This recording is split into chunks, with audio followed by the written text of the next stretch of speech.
Hyper నుంచి 0.33 TMCs ఈ కురిసిపాడు రిజర్వాయర్కి తీసుకురావడం, ట్యాంక్ తీసుకురావడం.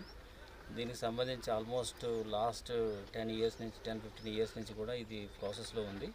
బట్ ఆల్మోస్ట్ ఇది ప్రాజెక్ట్ కంప్లీట్ అయిపోయింది. దట్ మీన్స్ డ్రాయల్ ఏదైతే చేసుకోవాలో అక్కడ లిఫ్ట్ ఇరిగేషన్ కానీ, తర్వాత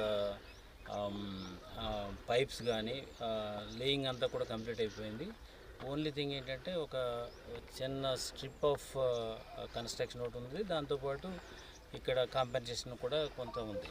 సో దాన్ని మనం ఇటీవల కాలంలో మనకు లాస్ట్ వీక్లో సీఎం గారి దగ్గర ఒక మీటింగ్ జరిగినప్పుడు ఈ ఇష్యూ కూడా వారి దగ్గర రేజ్ చేయడం జరిగింది.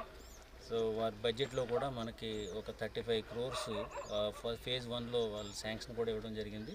సో దాన్ని ఇమ్మీడియట్గా మనము ఖర్చు పెట్టి ఈ compensation at the same time ఈ ప్యాచ్ వర్క్స్ ఏవైతే ఉన్నాయో అవి కూడా కంప్లీట్ చేసి ముందు వాటర్ అయితే ఈ కురిసిపాడు రిజర్వాయర్ తీసుకొచ్చి నియర్లీ 10,000 acres వరకు కూడా మనం ఈ ఆయకట్లో ఉన్నదానికంతా కూడా వాటర్ ఇవ్వడం అనేది జరుగుతుంది.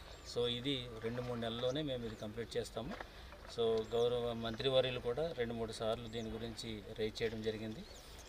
కలెక్టర్ గారి దృష్టికి కూడా నాకు 2-3 సార్లు దాని గురించి చెప్పారు. దాన్ని ఫాలోఅప్ చేసి క్లోజ్ ఫాలోఅప్ చేసి ఎంత త్వరగా కంప్లీట్ చేస్తే అంత త్వరగా వాళ్ళకి ఇరిగేషన్కి వాటర్ ఇవ్వాలని చెప్పారు.